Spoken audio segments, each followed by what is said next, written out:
Hi everyone, welcome back to my channel. Today we are talking about saving the children. Won't somebody please think of the children? I love that Simpsons episode.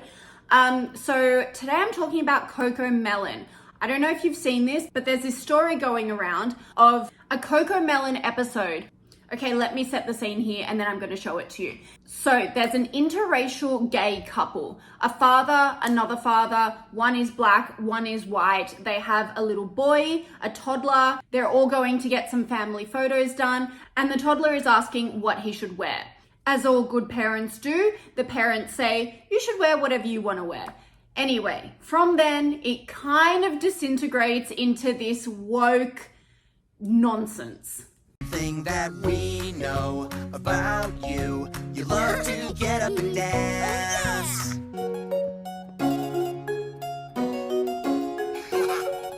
You see what I mean?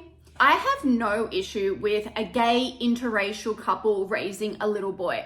Whatever, you do you. We live in a modern society. Anyone can marry anyone and have any kids. It's not really my business, or I'm not going to comment on people's lifestyle choices. The issue I have is that Netflix, who owns this CoComelon Lane franchise, and the writers that are coming up with these storylines are trying to convince us all that this situation and this family is the norm.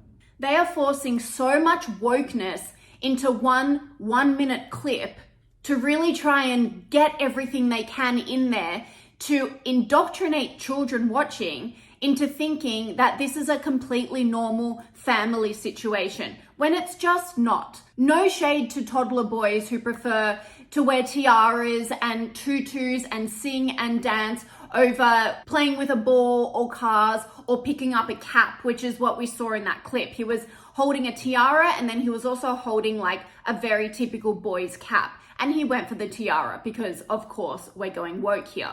But in 9 out of 10 cases in the normal world, the boy would choose the cap because that's just normal. But in this case, they're trying to make it seem like it's completely normal and most little boys would choose the tiara when it's just not the case. And these woke kids shows always harp on, and their main aim for this is to allow kids to be seen, to be inclusive, to be diverse. But all I'm seeing with this show is a situation and a scenario that 1% of children who are watching would identify with. I mean, truly, what are the chances that a young boy with 2 gay interracial parents who prefers singing, dancing, and wearing tiaras over playing with normal boy stuff is going to be watching at that very moment? Very, very slim. So doesn't that mean that this show isn't really targeting their audience? Because wouldn't the 99% of little kids watching run the risk of feeling a little bit strange because that's not how they feel? And I mean, if you want to be inclusive and diverse, why not have a range of little kids? Why not have one that chooses the tiara, but then one that also chooses a football, and then maybe a little girl who chooses to play with monster trucks, and a little girl who also wants to wear a tiara and tutu? Why not have a whole range of them so the audience can truly feel like they're being represented? Isn't that the very point of wokeness and these woke children's shows, to make everyone feel like they're included? It just seems like the producers of these shows have such an agenda that they're pushing that they truly don't care about who their audience is. Make no mistake, the vast majority of kids watching this are very average children. And it seems like the writers and producers just don't really care and aren't interested in representing these kids. All they care about is pushing their agenda and indoctrinating the kids into thinking that something that is different than what the majority of these kids' lived experiences are is normal, when it's just not. I mean, the hypocrisy is mind-blowing to me, but why am I surprised? You know, this always happens with the left and with these woke Hollywood types. And just today, again, we saw it with this Bluey t-shirt that was released. Now, it was a counterfeit and it wasn't endorsed by the official Bluey people, But nonetheless, it just shows that the left are pushing this agenda. Now, the Bluey t-shirt was a kid's t-shirt. They're dressed in Palestinian scarves. They're waving the flags. And in very childlike text at the top, it says, "From the river to the sea, Palestine will be free," which we all know is a chant for genocide of the Jews. Now, children don't know that.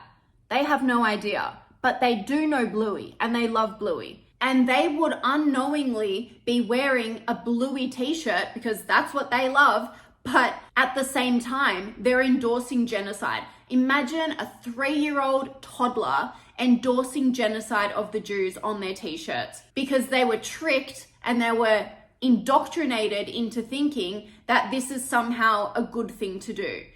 I think it's absolutely disgusting. Now, this t-shirt was pulled because it was found to be counterfeit, but this happens all the time with these woke, leftist, activist groups who push their agenda through the indoctrination of children. It makes me sick. And it makes me sick because these children are too young to consent to it. You know, these leftists are all about consent, all about informed consent. You can't even touch a child without asking for their permission. Yet, you can put a t-shirt on them that calls for genocide of the Jews without their knowledge. How does this make any sense? It's the same thing with the drag story times that we saw so much of during Pride Week, and it's continued. Drag queens going into libraries, reading books to small children. The kids don't really care what's happening. All they want is to have a book read to them. They don't care if it's an old man reading it to them or a man dressed as a woman in sequins. They couldn't care less. All they want is attention and love and to have someone to play with. That's fine. But then I ask, what is the point of this? And the point, after much consideration, is that these drag queens and the leftists who set these things up just want a channel through which that they can further indoctrinate children. This is their MO. They want to indoctrinate children to follow their agenda, to normalize things like drag queens from childhood so that these kids don't even question anything up until they're adults. So it becomes such a normal and integral part of their lives that they don't even think to question it. And this is how ideas infiltrate consciousness and become normal and become commonplace in everyone's lives. And some may call it progress, and sometimes it is, but I don't see why it's necessary to make middle-aged drag queens, middle-aged men dressed as women, an integral part of a toddler's life. Call me crazy, but I don't see any benefit coming from this. I do, however, see a lot of risk. I do see a little bit of reason for hope though. We've seen it with the pushback from Disney. Every Disney film from the last couple of years have been flops, and it's because they've all gone woke. I think it's pretty obvious that woke does not equal financial success, not yet anyway. So that is our only saving grace, because once the bottom line is affected, all wokeness is pulled. We see that with Disney. They've already started reverting back to their classics. When Bob Iger retook over Disney, he made some massive changes and he's still doing that. And that's purely because the bottom line was affected. Disney lost $1.5 billion from their streaming service last year.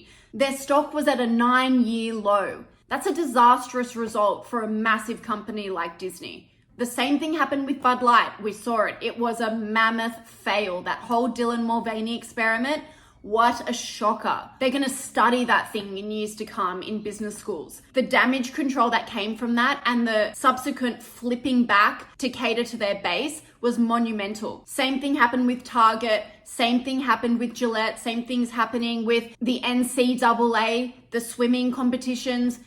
You know, we're seeing it all over the board, and it's only happening because people are resisting this and are fighting back. But my fear is these groups are indoctrinating kids at such a young age now that they won't have any point of reference to fight back against. They won't know anything before the woke brigade. They won't have anything to compare it to. That will become their new normal. And we see that this is the point of all of this indoctrination. And that's why we need to keep talking about this, to realign ourselves and realign future generations with any semblance of traditional values. And I'm not saying that people can't be trans or can't be gay or can't live in these different types of family units. Of course they can, but the indoctrination is something that I cannot get around, and I think it's really, really dangerous.